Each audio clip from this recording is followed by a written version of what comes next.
Masya-Allah.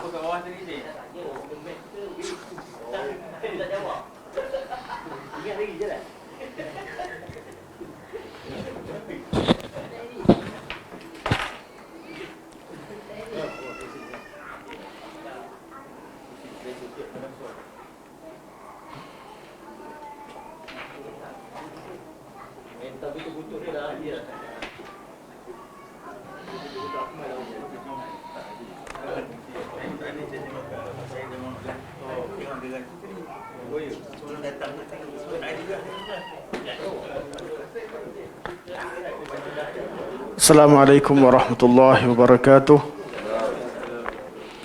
Bismillahirrahmanirrahim. Alhamdulillahi rabbil alamin. Nahmadullaha ta'ala wa nashkuruh. Wa nusalli wa nusallimu ala Sayyidina Muhammadin alladhi ballagha ar-risalah wa adda al-amanah wa nasaha al-ummah hatta atahu al-yaqin wa ala alihi wa sahbihi ajma'in. Subhanaka la ilma lana illa ma 'allamtana innaka antal alimul hakim. Rabbi shrah li sadri wa yassir li amri wahlul 'uqdatam min lisani yafqahu qawli, amma ba'd. Fa inna asdaqal hadits kitabullah wa khairal hadi hadi Muhammadin sallallahu alaihi wasallam wa syarrul umuri muhdatsatuha wa kullu muhdatsatin bid'ah wa kullu bid'atin dhalalah wa kullu dhalalatin finnar, thumma amma ba'd. InsyaAllah kita sambung pada muka surat 202 dan 203 dalam membincangkan kalam al-Imam Abu Ja'far al-Tahawi rahimahullah dalam akidah beliau, wa nara al-masha 'ala al-khuffaini fi safari wal hadari kama jaa fil athari. Dan kami meyakini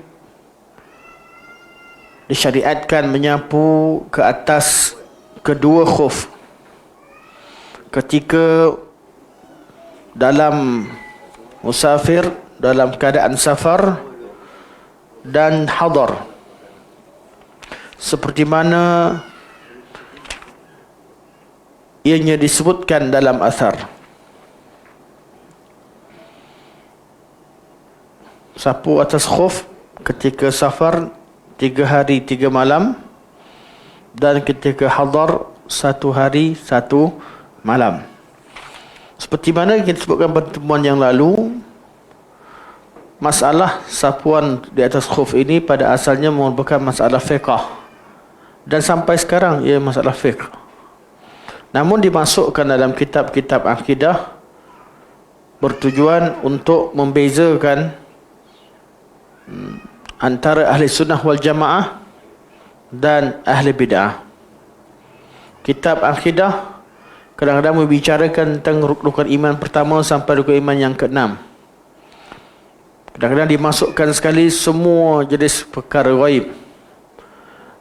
Kadang-kadang kitab yang lebih luas itu ditambahkan dengan jawapan-jawapan balas terhadap syubhat-syubhat ahli bid'ah. Dan kadang-kadang tajuk yang lebih luas lagi bincangkan tentang persoalan-persoalan fiqh yang membezakan antara ahli bid'ah dan ahli sunnah wal jamaah. Kadang-kadang dibicarakan berkaitan dengan akhlak ahli sunnah dan selain ahli sunnah wal jamaah. Perbincangan ini bergantung pada penulis, kerana soalan yang dibincangkan oleh mereka berkaitan dengan akidah ahli sunnah wal jamaah dan aspek-aspek yang berkaitan. Sapuan atau khuf diriwayatkan secara mutawatir dalam sunnah Nabi SAW. Dan Syekh kata, kerana minggu lepas ada beberapa tempat yang ada KIV kan sementara untuk rujukan kerana tak sempat nak semak. Syekh berkata pada muka surat 202, 202.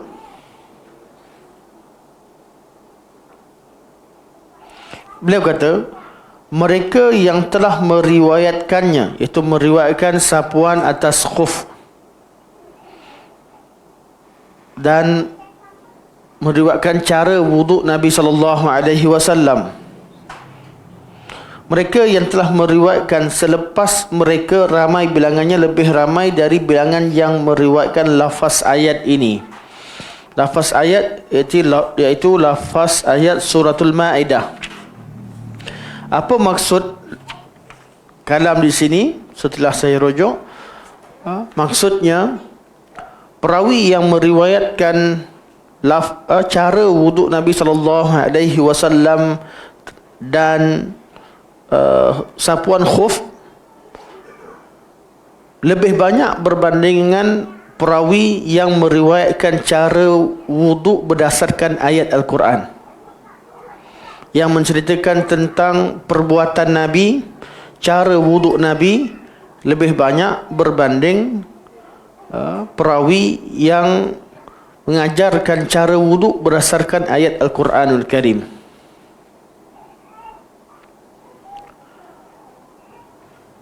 Dan perkara ini dilihat juga kerana Syekh membincangkan tentang periwayatan secara lafaz dan periwayatan secara amal, iaitu tunjuk cara wuduk.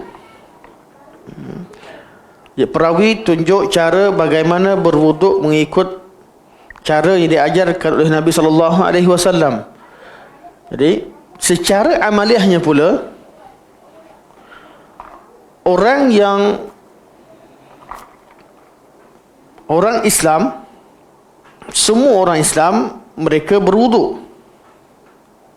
Semua orang Islam mereka berwuduk dan mengajarkan wuduk kepada anak-anak mereka.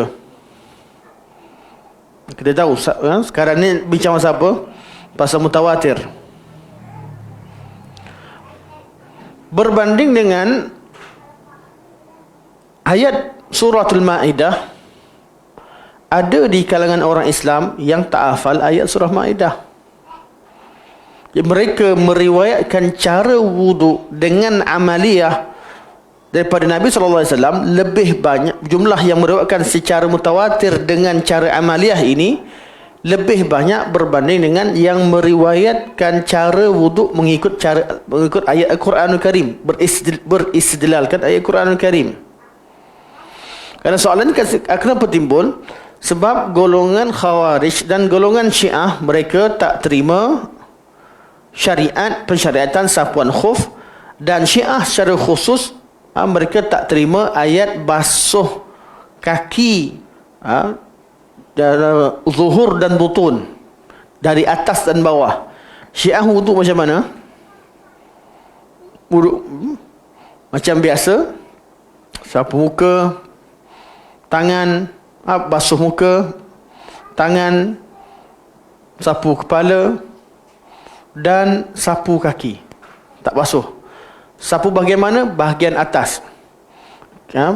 Ibarat ni kaki, mereka sapu sampai pada bahagian atas kaki. Bahagian bawah mereka tidak sapu. Kata mereka berhujahkan ayat Al-Quranul Karim. Jadi golongan Syiah tidak menerima hadis yang mengajarkan cara wuduk Nabi basuh kaki. Mereka kata cukup dengan sapu kaki, walaupun bukan dalam keadaan khuf, maksudnya hari biasa, mana kaki terbuka, bukan pakai khuf, tak pakai stokin, tak pakai khuf, sapuannya ialah dengan cara nak basuh kaki dengan sapuan sampai ke bahagian atas kaki atau sampai ke bahagian buku lali. Ini cara wuduk Syiah. Rafidah, mereka tak terima cara sapuan yang diriwayatkan dalam hadis-hadis Nabi SAW. Alasan mereka, kami ikut Quran. Quran ini mutawatir. Quran ini, kata mereka, cara wuduk ikut Quran dalam suratul Maidah ini caranya mutawatir, sedangkan cara sapuan yang dalam hadis tidak mutawatir sebagaimana Al-Quranul Karim. Quran lebih mutawatir berbanding dengan hadis. Lepas tu Syekh jawab, Syekh kata, tak. Kalau wuduk cara Nabi diriwayatkan mutawatir, dan kira lebih banyak yang wuduk yang meriwayatkan wuduk cara Nabi sapu lebih banyak. Sebab apa? Sebab semua sahabat, satu hadis mutawatir, hadis kaifiah wuduk mutawatir. Yang kedua, zaman Nabi semua orang wuduk, semua sahabat wuduk, dan mereka wuduk di depan Nabi SAW, dan semua mereka meriwayatkan cara wuduk secara mutawatir kepada anak-anak mereka. Jumlah mereka yang berwuduk ketika solat, itu semua orang yang berwuduk, semua orang Islam semua yang berwuduk untuk solat, dan kaifiah itu diriwayatkan mutawatir. Dibandingkan dengan jumlah yang hafal ayat surah Maidah dan beristidlal dengannya sedikit. Ada yang hafal, ada yang tak hafal. Tapi orang Islam pula yang tahu wuduk, semua tahu wuduk. Dan tak ada cara periwayatan dalam mana-mana hadis yang sapu ke atas macam Syiah buat. Jadi kefahaman mereka terhadap ayat itu kefahaman yang salah. Ahli Sunnah wal Jamaah faham ayat berserta dengan sunnah Nabi SAW, dan amalan yang hujah-hujah yang Quran yang disebutkan oleh Ahli Sunnah wal Jamaah sesuai dengan ayat Quran, sesuai juga dengan hadis Nabi SAW. Jadi ini yang Syekh kata, jumlah mereka yang meriwayatkan kaifiah wuduk Nabi SAW lebih banyak, lebih mutawatir berbanding dengan jumlah orang-orang yang beristishhad dengan ayat itu sendiri. Walaupun ayat Quran mutawatir, tapi jumlahnya sudah pasti yang mengajarkan wuduk cara Nabi lebih banyak, kerana mereka solat tiap-tiap hari 5 waktu. Sudah pasti mereka akan wuduk tiap-tiap hari. Berbanding dengan mereka nak baca ayat Quran, istishhad, tak semua orang hafal. Yang kedua, tak semua orang ajar hari-hari baca ayat Quran ke anak dia. Wuduk secara amaliyah yang diterima daripada Nabi SAW secara mutawatir, dan tak ada riwayat Syiah yang menyebutkan cara Nabi wuduk. Dia tak ada. Mereka terima ayat Quran saja dan faham daripadanya. Dan apa yang dibuat oleh Syiah pada ayat ini, mereka mengambil cara mafhum mereka sendiri.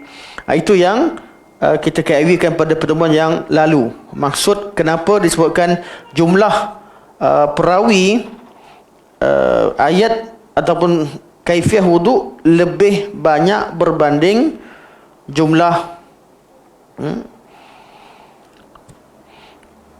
perawi yang meriwayatkan tentang ayat wuduk. Okey. Yang kedua, kita juga kaitkan berkaitan dengan istidlal dengan hadis Nabi SAW dalam Sahih Bukhari, wailun lil aqabi wa butunil aqdami minan nar. Hadis Nabi. Jadi hadis ini jelaslah bila kita dah faham maksud. Jadi Nabi bersabda, wailun, celaka atau neraka, wail lil aqabi, untuk aqab, mata-mata kaki atau buku lali, wa butunil aqdami minan nar, dan juga bahagian bawah tapak kaki. Bahagian tapak kaki, celakalah tapak-tapak kaki dan buku-buku lali yang tak terkena air ketika wuduk dan diancam dengan neraka.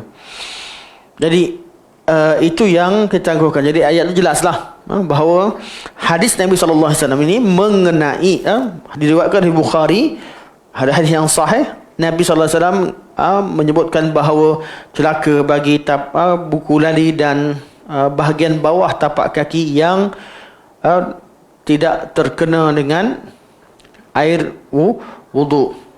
Mana-mana wailul lil aqabi minan nar, lafaz aqab minan nar sahaja itu berkaitan dengan orang-orang yang menutup buku lali mereka ketika memakai baju isbal.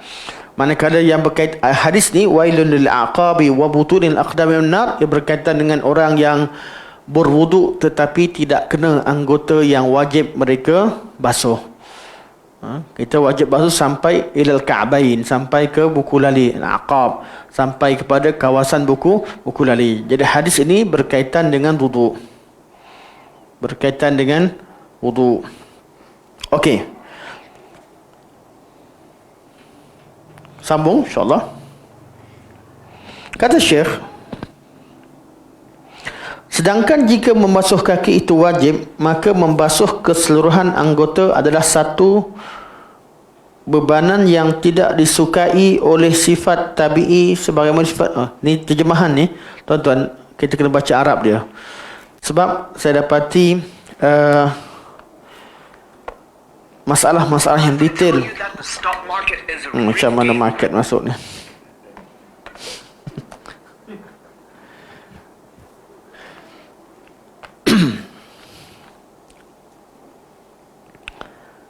Hilang. Terjemahan ada yang beliau skip, yang ada perkara yang tak disebutkan, jadi kita rujuk pada berkitab Arab. Kenapa? Kerana terlalu detail. Bahagian ni perbincangan ilmiah secara detail susah untuk diterjemahkan. Susah terjemahkan, jadi bila terjemahkan tidak semua yang diterjemahkan. Jadi kita cek balik apa yang ada dalam ni.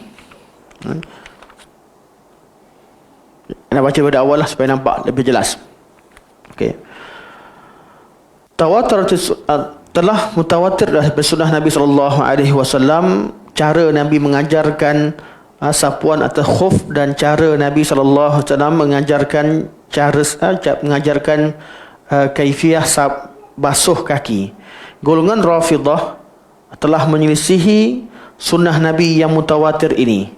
Maka kita katakan pada mereka bahawa sesungguhnya orang-orang yang meriwayatkan cara wuduk Nabi SAW secara qaulan wa fi'lan, dengan meriwayatkan cara qaul dan juga perbuatan, dan orang-orang yang telah mempelajari cara wuduk Nabi SAW daripadanya, dan mereka telah berwuduk secara praktikal di depan Nabi SAW. Nabi melihat mereka, Nabi akur dengan cara mereka wuduk, dan mereka itu sendiri menukilkan kepada generasi selepas mereka. Jumlah mereka lebih ramai berbanding dengan orang-orang yang meriwayatkan lafaz ayat Al-Quran ini. Kerana sesungguhnya orang Islam semua sekali berwuduk pada zaman Nabi SAW, dan mereka tidak belajar cara berwuduk kecuali daripada Nabi SAW. Sesungguhnya amalan wuduk ini bukanlah amalan yang mereka pernah tahu ketika zaman jahiliah. Sebab tu wuduk ni semua diambil daripada Nabi SAW.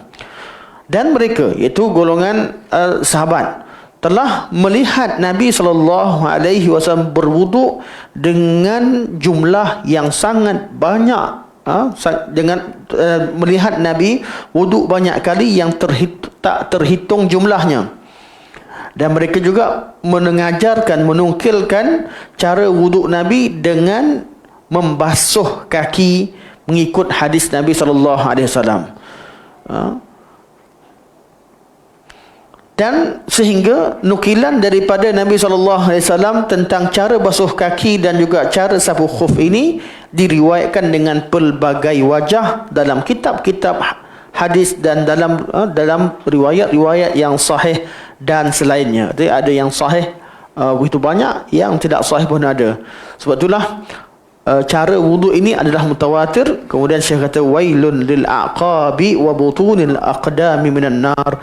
Nabi kata celakalah bagi buku lali, mata kaki dan juga tapak-tapak bahagian bawah tapak kaki yang tidak mengenai api neraka, diancam dengan api yang di bawah tapak kaki. Celakalah bagi tapak kaki dan bahagian bawah kaki dihumban atau dibakar dalam neraka. Itu bahagian yang wajib dikenakan atau dibasuhkan tapi tidak dibasuhkan. Okey.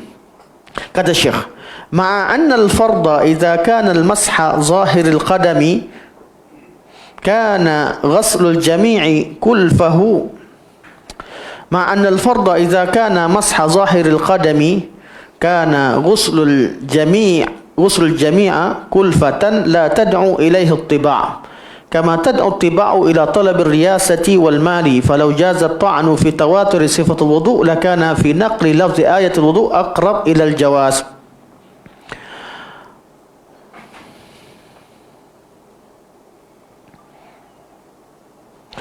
Wa idza qalu lafzul ayati thabata bit-tawaturi alladhi la yumkinu fihi al-kadhibu wala al-khata'u fa thubutu at-tawatur fi naqli al-wudu'i anhu awla wa akmal. Wa lafzul ayah la yukhalifu ma tawatara min as-sunnah fa innal masha kama yutlaqu wa yuradu bihi al-isabah kadhalika yutlaqu wa yuradu bihi al-isalah kama taqulu al-arab tamassahtu lis-salati. وفي الآية ما يدل على أنه لم يرد بمسح الرجلين المسح الذي هو قسيم الغسل بل المسح الذي الغسل قسم منه فإنه قال إلى الكعبين ولم يكن إلى الكعاب كما قال إلى المرافق فدل على أنه ليس في كل رجل كعب واحد كما في كل يد مرفق واحد بل في كل رجل كعبان فيقول الله تعالى فيكون تعالى قد أمر بالمسح إلى العظمين الناتئين وهذا هو الغسل فإن من يمسح المسح الخاص جعل المسح لظهور القدمين. Okey, ini semua Syekh nak istidlal bahawa ayat Al-Quran dalam surah Al-Ma'idah ini dalalah ayat-ayat yang kalimah-kalimah yang tersebut dalam ayat ini semua sekali menunjukkan bahawa basuh kaki bukan sapu. Apakah istidlal yang dibawa oleh Syekh? Syekh kata bagikan gambaran sebab yang kita bincang ni pun terlalu detail. Nak bagikan gambaran awal sebelum kita tengok satu persatu, kerana dalam terjemahan bahasa Melayu tak diterjemahkan. Dalam bahasa Arab, Syekh bincangkan secara panjang. Jadi, anda bagikan gambaran dengan masalah.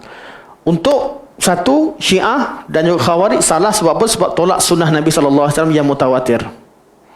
Alasan mereka, kami hanya ikut ayat Quran. Sebab ayat Quran diriwayatkan secara mutawatir. Secara mutawatir. Dia Syekh kata, kalau Quran mutawatir, sunnah berkaitan dengan cara wuduk lebih mutawatir berbanding ayat Quranul Karim. Ini jawapan yang pertama. Yang kedua, Syiah kata, kami berhujah dengan ayat surah Al-Ma'idah. Kita tengok ayat berapa, kita tulis. Boleh tulis ke? Ayat 67. Jadi buka Quran masing-masing lah. Senang. Kalau tak, kita anda bawa teringat nak tulis.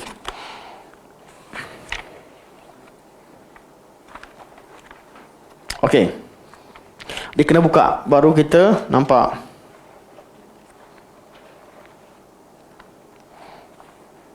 Okey. Ayat 67.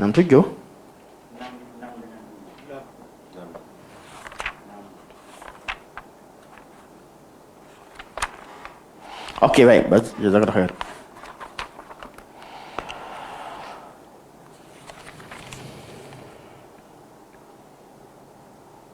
Okey.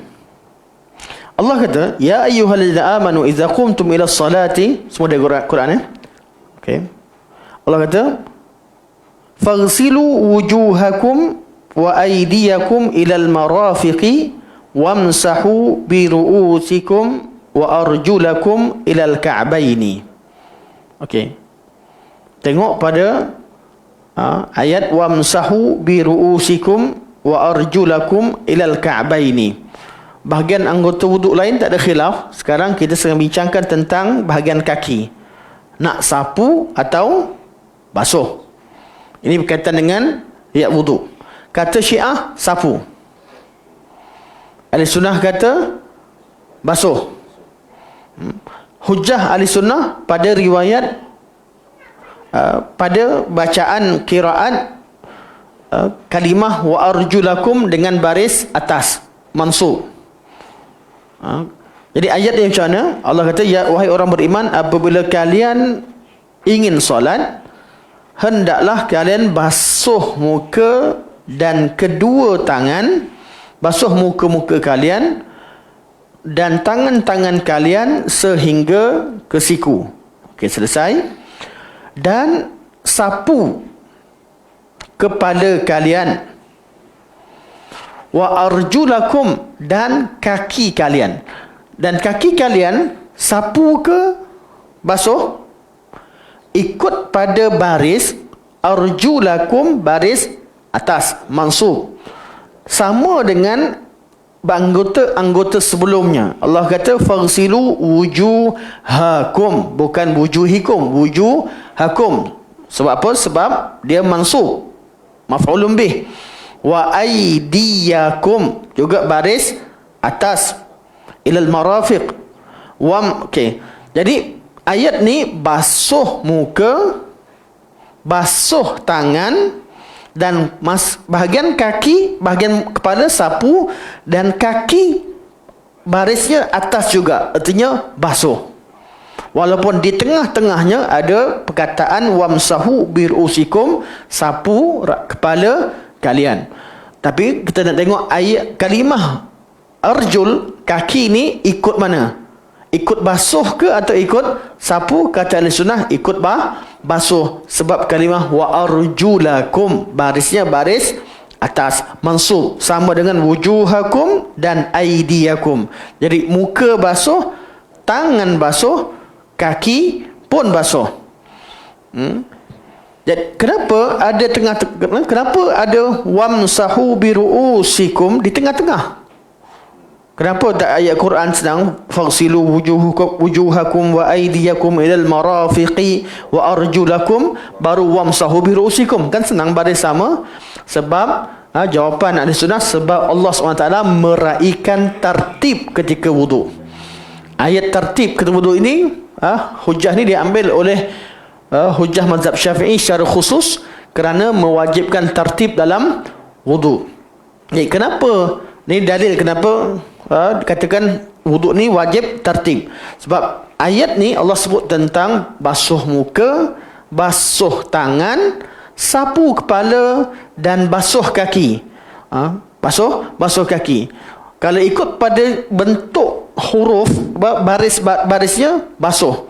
Tapi tiba-tiba ada kalimah yang bukan baris mansub, majrur, wamsahu birusikum kat tengah-tengah. Ikut bunyi macam letak arjulakum selepas pada aidiyakum ilal marafiq tu lebih sedap dengar kalau ikut bunyi. Tapi Allah letakkan wamsahu birusikum di tengah-tengah sebab apa? Nak meraihkan tertib tadi. Tertib. Okey. Sampai sini faham? Hujah ahli sunnah.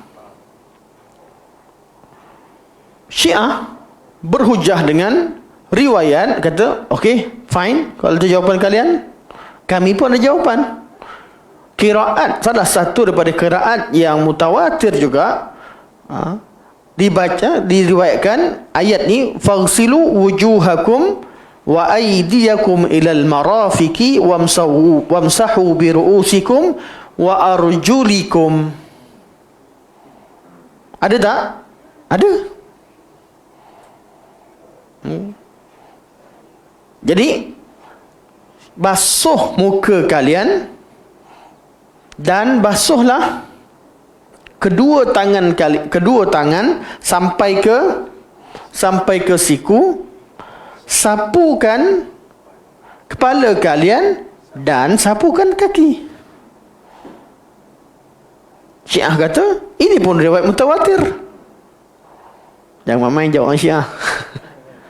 Al-Syiah kata betul, riwayat mutawatir. Itulah yang kami maksudkan. Sapu tu basuh ketika kita wuduk, sapu ketika kaki terbuka, basuh. Ketika kaki pakai khuf, kita sapu. Ayat ni ceritakan pada kedua-dua keadaan. Kerana Nabi pernah wuduk ketika kaki terbuka, Nabi basuh. Dan ketika Nabi pakai khuf, Nabi sapu. Ya, ayat Quran sempurna. Dan digabungkan Quran dengan hadis tidak bertentangan dan tak ada yang ditolak. Tak ada sunnah yang ditolak. Ikut pada Syiah, tafsiran dia tolak satu sunnah Nabi SAW, iaitu sapu khuf ditolak. Mana dua benda tolak lah. Dan juga basuh kaki. Jadi macam mana, tafsiran mana yang lebih tepat? Tafsiran yang ayat Quran yang bersesuaian dengan sunnah Rasulullah SAW. Sebab Nabi mengajarkan Al-Quran, Nabi memahamkan Al-Quran, Nabi menafsirkan Quran, Nabi baca Quran dan Nabi tunjukkan. Jadi ayat Quran sama ada dengan baris arjulakum atau arjulikum, dua-dua cara wudu yang diajarkan oleh Rasulullah sallallahu alaihi wasallam. Arjulakum ketika kaki itu terbuka, arjulikum ialah keadaan ketika kaki sedang kita memakai khuf. Jadi tak ada masalah bagi ahli sunnah wal jamaah. Lepas tu cukup di situ? Tak. Ibn Abil Is tambah lagi. Kata Al-Imam Ibn Abil Is rahimahullah, ayat ni Allah sebut wa arjulakum ilal ka'baini, basuh kedua kaki sampai kepada dua ka'ab, dua mata buku lali. Kalau sapu tak kena pun ka'ab. Macam Syiah. Syiah kalau sapu cara Syiah, tak kena. Tak, kiri kanan tak ada cara Syiah. Kalau ana tadi yang duk iklan tadi, stok tadi tu. So ana buka, ana tengok Syiah buat ajar cara wudu. Anak dalam sempatan kereta tadi, dan nak tunjuk tak ada skrin. tak sedia untuk boleh tengok cara Syiah wudu. Memang dia sapu macam tu je. Kata Ibn Abil Is, nak sampai Ka'bain, kena basuh sepenuh lah baru kena dua Ka'bain. Menunjukkan bahawa ayat ni berkaitan dengan basuh kaki. Basuh kaki. Manakala jawapan ahli sunnah kata sapuan tu, kalau macam tu, sapu khuf pun tak kena buku lali. Jawapan Syiah balik. Okey, settle. Basuh selesai. Habis kalian kata ayat ni sapu, basuh dan sapu. Yang sapu tu tak kena buku lali juga. Dan jawapan dia sudah, ya, itu salah satu istidlal. Sebab tu kami kata sabitnya sapu khuf dengan sunnah mutawatirah. Manakala istidlal dengan riwayat jar ini hanya dilakukan oleh sebahagian ulama sunnah untuk menggabungkan sunnah dengan ayat Quran, gabungkan cara kedua-duanya. Namun asas kepada sabitnya sapuan khuf adalah berdasarkan sunnah Nabi SAW. Jadi kita katakan jawapan secara ilmiah yang yakin kita bahawa ayat Quran ajar cara wudu, cara wudu macam mana Nabi ajar, dan Nabi tambah sunnah Nabi SAW ajar cara untuk sapu atas khuf. Secara lafaz tak ada lafaz khuf dalam Al-Quranul Karim. Manakala ada ulama sebahagian pada mazhab sunnah yang mengatakan bahawa riwayat jar mengisyaratkan kepada sapuan khuf hanya isyarat, bukan nas. Jadi kalau tak terima, tak apa. Tak terima tu sebagai sapuan, tak ada masalah. Sebab kami mengatakan bahawa sapuan khuf ni sabit dalam sunnah yang mutawatirah. Nak terima, alhamdulillah, selesai. Jadi jawapan ilmiah ni ada jawapan yang tidak menerima perdebatan. Memang confirm Nabi sapu khuf, selesai. Tapi kalau isyarat, ada setengah pendapat berkata tak kena isyarat ni. Dan ana dalam bab ini memang bersamalah dengan hujah mengatakan bahawa dalam Al-Quran tidak disebutkan secara nas sarih berkaitan dengan cara sapuan khuf. Ini juga dalil yang diambil oleh Al-Imam Syafi'i rahimahullah untuk beristidlal bahawa sunnah Nabi SAW adalah hujah yang tersendiri. Tak semestinya hadis Nabi, sunnah Nabi hanya menerangkan ayat Quran. Keadaan sunnah dengan Quran ni tiga keadaan. Kadang-kadang Nabi sebut suatu benda yang Quran dah sebut, itu menguatkan lagi apa yang Quran sebut. Kadang-kadang Nabi sebut satu perkara yang lebih detail untuk mensyarahkan ayat Quran. Quran sebut secara umum, Nabi detailkan lagi. Itu keadaan yang kedua, Nabi menafsirkan Al-Quran. Dan kadang-kadang sebahagian daripada hukum Quran tak sebut, Nabi ajar, dan itu adalah sunnah yang tersendiri, sabit, dan kita tak boleh tolak sunnah walaupun tidak ada hukum dalam Al-Quranul Karim, kerana Nabi sendiri adalah penyampai wahyu daripada Allah Subhanahu Wa Taala, sama ada dari Al-Quran wahyu ataupun daripada sunnah Rasulullah sallallahu alaihi wasallam juga wahyu. Cuma cara penyampaian wahyu itu berbeza. Allah turunkan wahyu dalam bentuk Al-Quran, Allah juga turunkan wahyu melalui lisan Nabi, melalui sunnah Nabi sallallahu alaihi wasallam. Dan ini yang awal yang Syekh tegaskan awal-awal. Kemudian yang belakang ni, yang cerita tentang teknikal cara hujah ni adalah Syekh nak berhujah dengan dalil-dalil Syiah. Jadi kalau nak layankan Syiah kata baris bawah, Syekh kata itu lebih baik. Nak kata basuh kaki, sapu kaki saja, lebih baik kata sapuan khuf, begitu saja. Tapi yang lebih tepat, kalau mereka kata tak nak terima, nak tolak hujah tu sapuan khuf, kita balik semula kepada wajibkan mereka beramal dengan sunnah Nabi SAW. Dan kalau mereka kata Quran mutawatir, sunnah ni pun mutawatir. Mereka kata tak, Quran ni mutawatir, tak sama dengan sunnah. Syekh kata tak, mutawatir berkaitan dengan wuduk lebih banyak berbanding dengan, lebih kuat berbanding mutawatir ayat Quran itu sendiri. Artinya tidak ada ruang untuk mereka tolak ke pensyariatan sapu khuf. Ini secara gambaran yang ingin diberikan. Kemudian Syekh jawab lagi. Betul nak baca, nak bagi jadi. Syekh jawab lagi. Syekh kata jawapan yang lain, kalimah bahasa Arab kalau sebut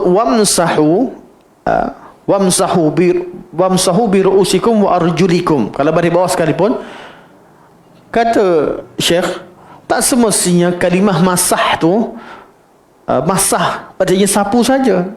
Dalam bahasa Arab pun kalau kata mereka kata tak, kami tak terima qiraat yang lain, kami nak berhujah dengan ayat wamsahu bi ru'usikum wa arjulikum, kami nak juga gunakan yang ni.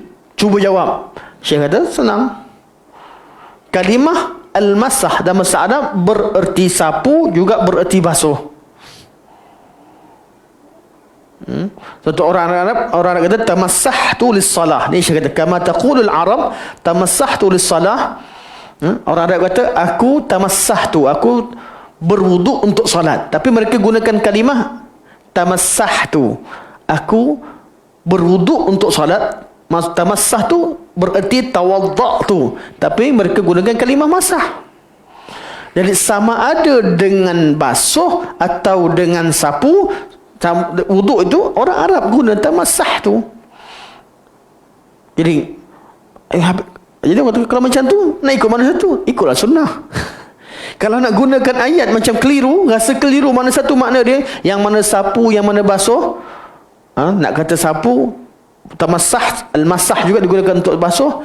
Jadi keliru. Saya kata kalau kamu keliru, ikutlah sunnah. Sunnah yang menentukan makna semana yang Allah kehendaki. Jadi penghujungnya, kalau nak ayat yang mudah, Quran tu clear, sesuai dengan apa Nabi sebut, tak ada masalah. Tapi kalau mereka permasalahkan, masalah pada pemahaman kalian. Jadi kita tak mampu, bahasa kita tak mampu yakinkan dia, kelirukan dia. Betul?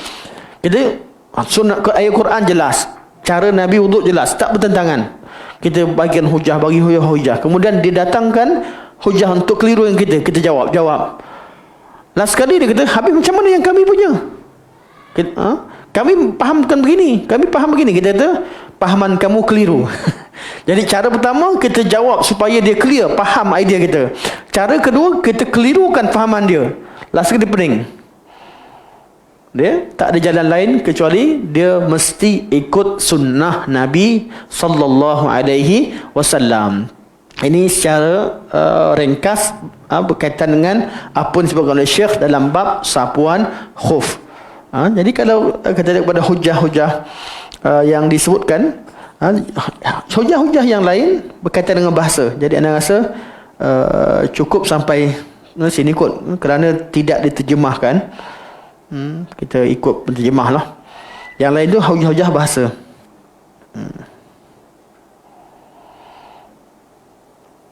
Nak takut anak syarahkan, dah faham-faham ni, kalau syarah terus lagi jadi pening. Jadi cukup sampai sini, kita masuk pada seterusnya seperti mana dalam terjemahan kita. Okey. Yang bagi kita tahulah cara jawab. Ya, cara jawab, satu, kita cerita tentang hadis mutawatir. Yang kedua, riwayat sama ada secara kalimah arjul tu mansub ataupun majrur. Kedua-duanya tidak bertentangan dengan sunnah Nabi SAW. Kalau ada orang nak tolak juga kalimah al-masah wa arjulikum, kita kata masah juga erti sapu dalam ayat Quranul Karim. Tak ada masalah. Baik. Kemudian kata Syekh, matan yang disebutkan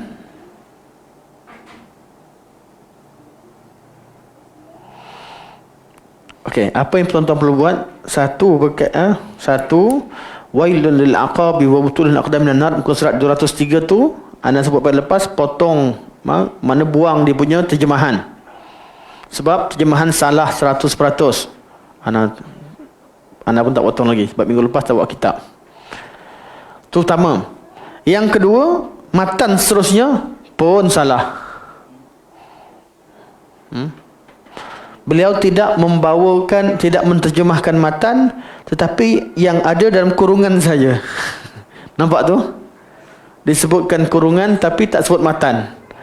Sepatutnya sebut matan dulu baru letak kurungan. Artinya tak sempat cek lah. Bukan penterjemah tidak faham bahasa Arab, tapi tak sempat nak cek sebelum cetak. Okey. Apakah matannya? Okey. Kata Al-Imam Tahawi rahimahullah dalam akidah beliau, beliau kata wa naral masha 'alal khuffaini fis safari wal hadari kama jaa fil athari wal hajj wal jihadu madiyani ma'a ulil amri minal muslimin birrihim wa fajirihim ila qiyamis sa'ah la yubtiluhuma syai'un wa la yanquduhuma. Maksudnya, ini kena tulis, wal hajj wal jihadu madiyan ma'a ulil amri minal muslimin.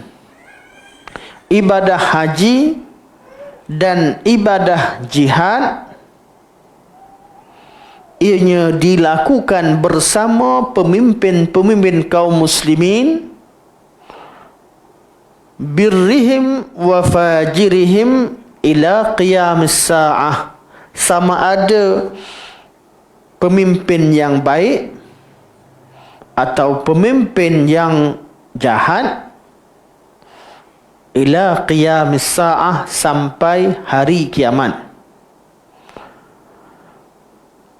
La yubtiluhuma syai'un wa la yanqudhuma. Tidak ada sesuatu yang boleh membatalkan kefarduan haji dan jihad.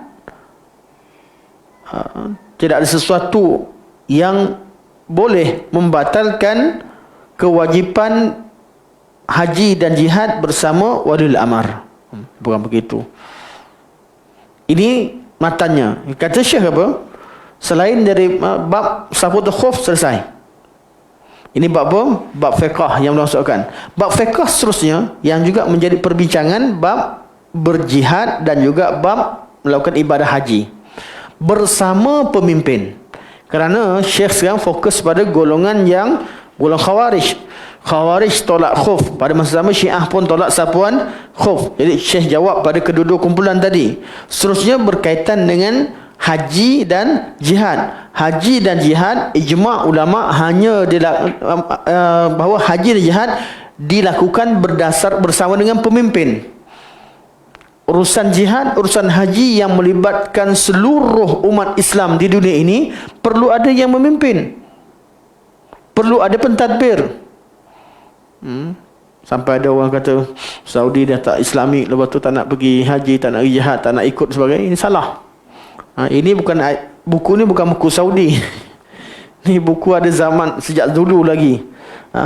Jadi jihad dan haji, atau haji dan jihad dilakukan atau dilaksanakan di belakang pemimpin kaum muslimin sampai hari kiamat. Walaupun dia pemimpin yang baik atau pemimpin yang jahat. Jahat artinya artinya pemimpin mukmin yang baik, yang soleh, atau fajir, dia orang mukmin muslim tapi banyak buat benda maksiat. Tetap kita perlu melakukan ibadah haji di belakangnya dan juga jihad di belakangnya. Tak boleh mencabut ketaatan daripada mereka, dan tak boleh melakukan ibadah haji terpisah daripada apa yang mereka tetapkan. Tetap kena taat. Ini yang disebutkan oleh Syekh rahimahullah. Siapa kata ni? Ni matan ke syarah? Matan Al-Imam Abu Ja'far At-Tahawi rahimahullah. Jadi matan. Jadi cerita berkaitan dengan pemimpin baik tak baik ni, sejak pada zaman Uthman dah cerita dah.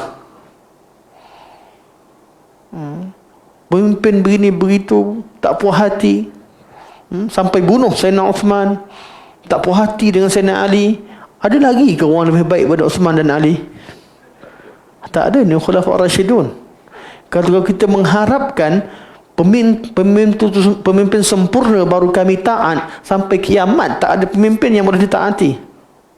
Kalau prinsip tu digunakan pakai, orang kata Salafi bawa cerita taat pada pemimpin, taat pada pemimpin, dia tak tahu zaman sekarang ni pemimpin tak macam dulu. Ni cerita dulu lah ni. Ini cerita dulu. Khawarij wujud sejak pada zaman Sayyidina Uthman, zaman Sayyidina Ali, wujud pada zaman Umayyah. Cobaan untuk membunuh khalifah Umayyin. Banyak kisah dalam sejarah Umayyin, begitu Abbasiyin. Malah berterusan, tiap-tiap zaman ada sahaja orang tak puas hati dengan pemimpin, nak bunuh pemimpin. Alasannya mereka ni tak ikut hukum Islam. Mereka ni dah menyeleweng, dan perkara itu berlaku. Waktu kita dengan seruan yang sama sejak pada zaman Abu Ja'far At-Tahawi sampai sekarang, sebagai seorang ahli sunnah wal jamaah, seorang muslim hendaklah mentaati pemimpin selagi tidak bertentangan dengan Al-Quran dan As-Sunnah. Selagi tidak bertentangan dengan Al-Quran dan As-Sunnah. Ustaz cerita tak pemimpin suruh ikut mazhab Asy'ariyah Maturidiyah, dia nak ikut Salafi juga. Anak kena. Macam mana nak jawab? Dah menjadi ketetapan di sini untuk pertamanya secara kemasyarakatan, anda sebut banyak kali lah, sebab tu anda di dalam convention anda setuju kalau cerita dalam bab kenegaraan dan kemasyarakatan, kita kena rangkulkan semua mazhab yang besar. Sama ada ahli hadis, Asy'ariyah, Maturidiyah, semua sekali setuju bahawa Al-Quran, Sunnah sebagai tonggak dan mengikut salafus salih.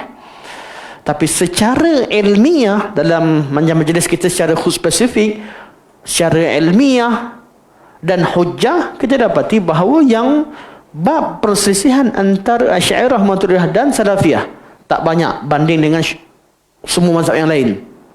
Tempat mereka berselisih itu, kita dapati ahli sunnah Athariyah lebih tepat, kerana mereka berhujjah dengan Al-Quran dan hadis keseluruhannya.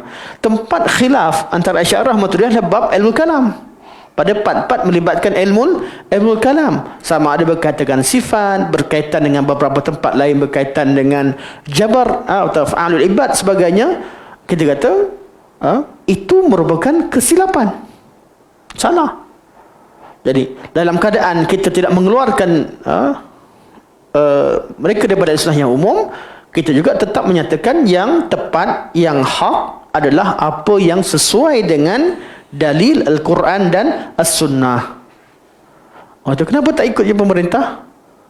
Kerja pemerintah atau mufti dan yang seumpamanya adalah berijtihad dalam bab-bab ijtihad. Manakala bab nas yang dah sabit dengan Al-Quran, Sunnah dan Ijma', tidak ada ruang ijtihad. Kita tetap meneruskan nas, menyampaikan nas. Sebab tu dalam keadaan kita tidak mencabut ketaatan, kita menghormati, kita segala perkara, kita tetap menyatakan kalau bab ini ada nas, tak boleh, tidak ada seorang pun yang boleh ijtihad berlawanan dengan nas. Bab yang lain tetap kita hormat, tetap bersama. Tapi bab menyampaikan hak, bab berkaitan dengan perkara yang dah diijma'kan oleh salafus salih, bab-bab berkaitan dengan nas, kita tidak terima ijtihad yang berlawan dengan nas. Jelas? Jadi kita tetap taat. Bukan kita tidak memperolok-olokkan, kita tetap taat, mengajar umat untuk menghormati badan berautoriti sebagainya. Ini tetap kekal. Cuma dalam menyatakan pandangan, kita tetap mendahulukan, letakkan Quran ke atas, kemudian sunnah Nabi SAW, kemudian bab yang diijma'kan, kemudian baru kita pergi pada bab yang melibatkan qiyas dan ijtihad. Jadi oleh kerana tak semua orang mampu mencapai level mujtahid dalam bab ijtihad, maka kita perlukan kepada seorang mufti, perlukan kepada ulama untuk melakukan ijtihad. Tapi kalau ijtihad itu bertentangan dengan apa yang dah ada kat Quran, Sunnah dan Ijma', kita tetap meletakkan Quran, Sunnah, Ijma' di atas. Sebetulnya Salafiyah di mana-mana tetap menyatakan akidah yang benar adalah akidah Salafiyah, walaupun berada di negeri Iran sekalipun. Walaupun hidup di negeri Syiah, mereka tetap pertahankan akidah Ahli Sunnah wal Jamaah dalam keadaan mereka tetap taat pada pemerintah di sana secara kenegaraan, secara undang-undangnya tetap taat.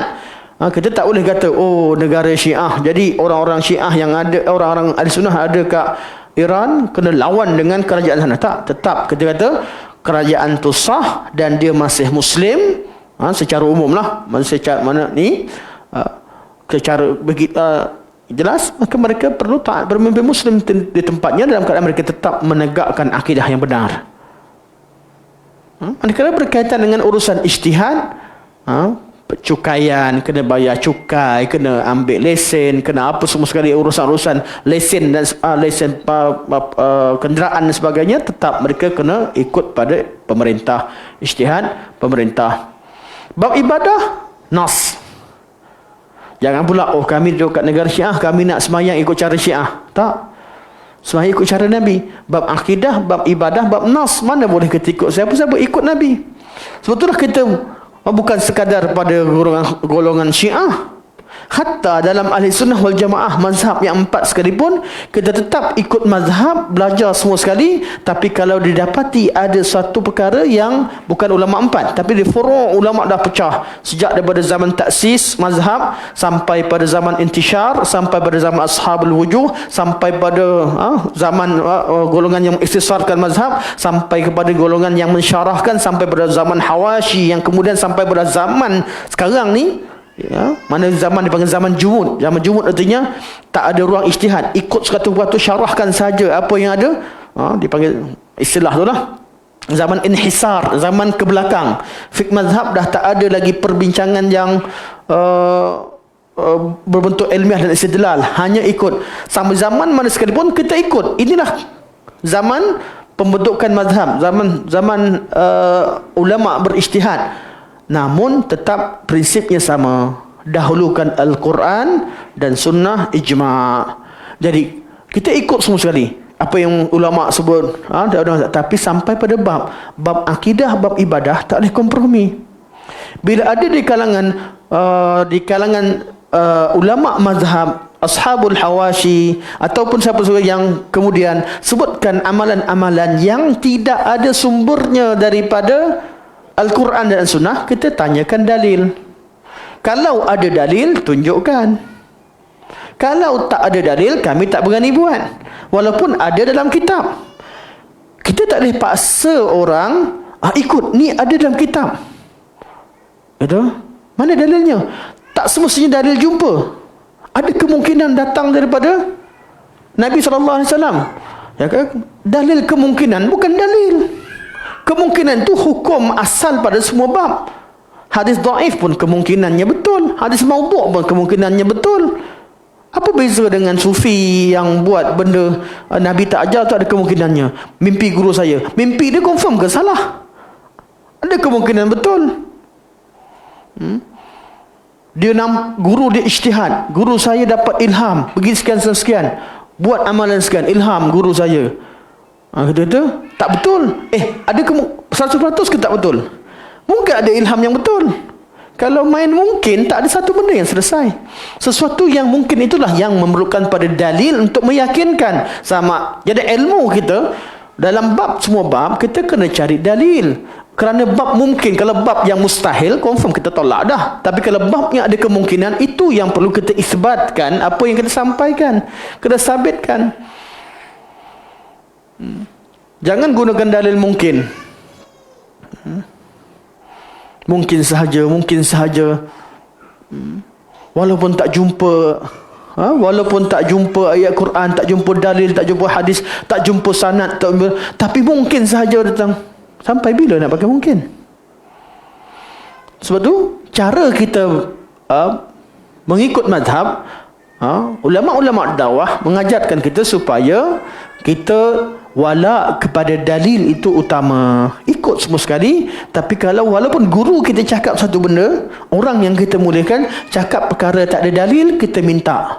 Tak jumpa, katakan tak jumpa. Belum jumpa, katakan belum jumpa. Kita cari lagi yang tak jelas amalan. Kerana dia berkaitan dengan urusan ibadah. Ibadah ini tauqifi. Dia berkaitan dengan urusan akidah tauqifi. Tapi berkaitan ijtihad biasa, kita terima je. Nak cerita bab perbankan ke muamalat ke bab ni, kita luas untuk ikut ijtihad. Tapi bila bentuk ijtihad bab ibadah, bacalah ayat ni. Ayat tu tak ada dalam Quran sunnah. Amalkan ini itu. Berkaitan dengan ibadah, berhati-hati. Kerana urusan ini tauqifi. Ada dalil yang jelas baru kita amal. Tak ada dalil, kita tak berani amal. Adakah? Kalau macam tu, banyaklah amalan yang korang kata bid'ah. Kami tak kata bid'ah. Kami kata kami tak nak buat. Benda yang jelas, confirm tak bid'ah. Benda tak jelas, mungkin bid'ah, mungkin tidak. Tapi kita mengambil janib berhati-hati. Lebih berhati-hati. Kalau betul, tak ada dalil, buat bid'ah. Yang kalian buat itu confirm benda yang Allah wajibkan, yang benda Nabi SAW sunnah, apa yang Allah wajibkan, apa yang Nabi ajarkan, sunnah yang sahih, dah sempurna hidup kita dengan yang sahih. Kemudian ada benda yang tak jelas, tak tahu sabit tak sabit, mungkin ini dan itu, pendirian kita nak amalkan ke kita nak KIV kan? KIV kan? Jadilah cara agama. Sebab apa bab ni? Bab ni bukan bab ijtihad. Bab amalan-amalan ni bab apa? Bab tauqifi, bab ibadah. Jadi kalau jumpa ianya sahih, baru kita terima. Orang kata habis ada ulama buat, mungkin dia jumpa. Ada mungkin. Nak husnuzan, boleh husnuzan. Mungkin salah. Husnuzan macam-macam. Mungkin dia tersalah. Mungkin dia tak perasan. Mungkin dia terikut. Mungkin dia jumpa dalil tapi kemungkinan macam-macam. Kita kena hidup di atas dunia nyata, dunia ilmiah, iaitu yang mana ada bukti kita terima, tak ada bukti kita KIV kan. Terbukti salah, kita tolak. Bila terbukti batil, oh rupanya Syiah aja. Oh rupanya memang ni Khawarij punya ni. Oh memang buktinya ini datang memang bid'ah, memang jelas-jelas, tolaklah. Yang mana tak jelas KIV kan, bukan amalkan. Bukan ajarkan, bukan sebarkan. Ini orang yang ikut 100% apa yang ada kat kitab tanpa ada manhaj. Kita ikut 100% cara ulama ijtihad, tapi bab-bab berkaitan dengan bab tertentu kita kena ada manhaj yang jelas. Golongan salafiyah dan dakwah salafiyah berdiri di atas dalil. Jadi dalam bab-bab yang perlu dalil, kita kena tegas cari dalil. Itu yang membezakan bermazhabnya seorang salafi dengan bermazhabnya seorang yang tidak salafiyah. Kerana gerakan Salafiyah dan dakwah Salafiyah ini mengajak manusia kembali kepada agama yang murni, yang berasaskan Quran dan Sunnah. Jadi yang tinggal bab yang tak jelas, tak jelas, kita letakkan dia bab tidak jelas. Bab yang batil, katakan batil. Bab yang salah, katakan salah. Bab terpengaruh Syiah, katakan dengan Syiah. Jangan masuk, jangan campur adukkan. Benda tak ada dalil, kata inilah dia kesan daripada salafus salih. Salaf tak buat aja kat salafus salih. Atas alasan apa? Tak ada ulama cakap sendiri, mesti diambil pada sebelumnya sampai pada Nabi. Itu andaian. Kami nak tahu dengan jelas amalan ini dinukilkan secara jelas. Jadi oleh kerana dalil-dalil ada depan mata kita, kita hukum ikut dah dalil dan ikut ilmiah. Kemungkinan itu letakkan di tepi sebagai salah satu daripada asas untuk mengkaji, bukan untuk menyatakan itu betul atau salah. Kalau prinsip kita semua mungkin, itu yang terjadi. Semua hadis asalkan ada hadis, pakai semua. Hadis pun kita pilih, boleh kita terima, boleh tidak. Kita ada hadis yang kita kaiwikan, macam mana pula dengan qaul ashabul hawashi yang kemudian sangat jauh mutaakhirin, yang mana ulama-ulama fiqh dan usul sepakat kata zaman mereka syarahkan kalam-kalam yang ada pada matan-matan tertentu itu, zaman tu sampai zaman inhisar, zaman hukum fiqh tak sama dengan zaman yang awal dahulu. Kerana kelemahan umat zaman tu, jadi ulama terpaksa cukup pegang dengan yang ni, syarahkan yang tu cukup. Itu hanya keperluan pada zaman, kerana manusia tak mampu untuk kenal dalil. Tapi bukan itulah yang hendak diamalkan, walaupun berkaitan dengan masalah-masalah ibadah. Ibadah kembali pada asal, ikut kepada dalil. Jelas? Kerana orang bawa, kalau macam tu Ibnu Taimiyah pernah amalkan sekian dan sekian, mana dalilnya?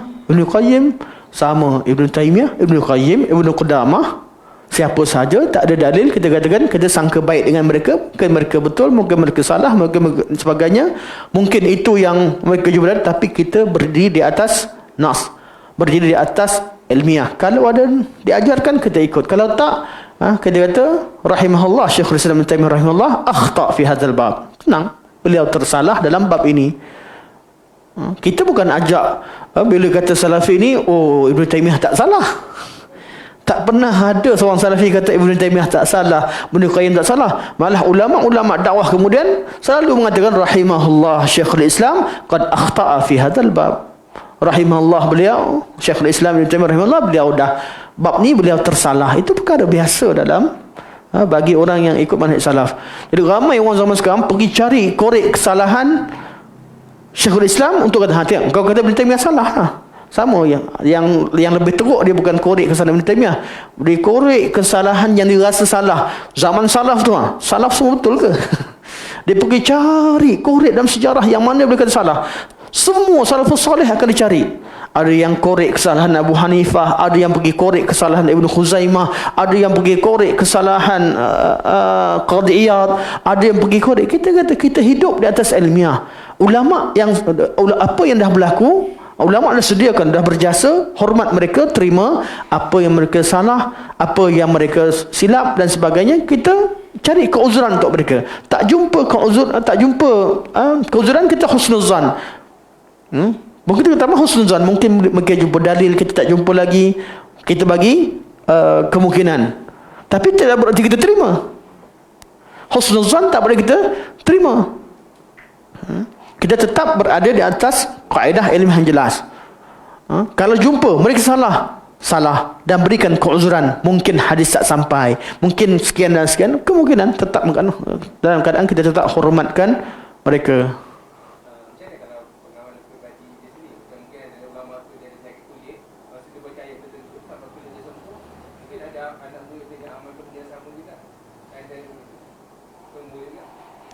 Dalam bab ruqyah penting.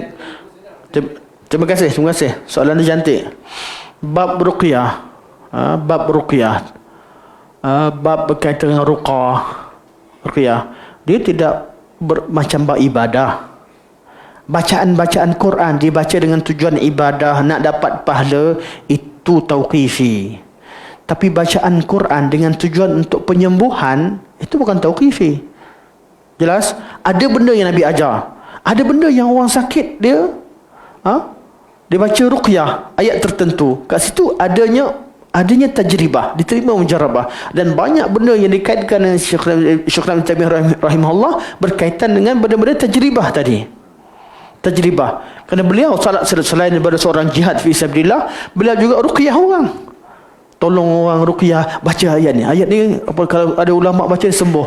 Dari segi bab amalan, bab ruqyah, dan juga bab-bab berkaitan dengan bacaan Quran dengan tujuan untuk penyembuhan, itu lebih terbuka. Cuma kita kena masih terikat dengan kaedah ruqyah ni bila sakit. Bila sakit berubat. Bukan kita ruqyah untuk bersihkan hati, untuk bijakkan anak.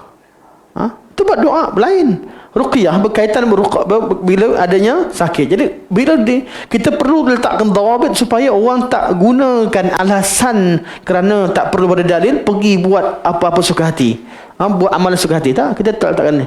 Kalau perlu ada keperluan, kita ruqyah, ikut yang Nabi ajar, ikut yang ada dalam hadis dan sebagainya, cukup. Dan orang kata habis ada amal-amal sekian, tak apa. Kalau nak amal yang menjarabat, amal untuk diri sendiri dengan pengalaman sendiri. Nak tiru ulama, tiru, tapi dengan kadar tertentu, bukan bebas. Apa yang mereka tak pernah buat, kita buat. Kerana kita tak nak orang gunakan alasan bab ruqyah ni untuk buka pintu pada bab bid'ah yang banyak, atau bab ida'il ghaib, tunjuk perkara ghaib pula, yang tembak pistol sebagainya, kan. Oleh kerana tak ada dalil, tak wajib pada dalil bab ruqyah, ambil pistol tembak, mau. Kita kata itu dah lebih daripada apa yang diamalkan. Kita amalkan Quran dan ayat Quran yang dengan betul, kita tak akan nampak benda yang pelik-pelik. Amalkan dengan cara yang benar. Jadi bab ruqyah ni, macam mana sekalipun, cara ruqyah yang Nabi ajar, doa-doa Nabi ajar dan sebagainya, mengikut pengalaman orang mengamalkan pun dah cukup. Sebab tu kita husnuzan, cara menjarabat yang berkaitan ruqyah ni ada sedikit kelonggaran. Cuma kelonggaran tersebut digunakan pada kadarnya, lebih baik kembali pada ruqyah dan cara yang memang ada dalil, itu lebih sempurna dan terbukti ianya berkesan.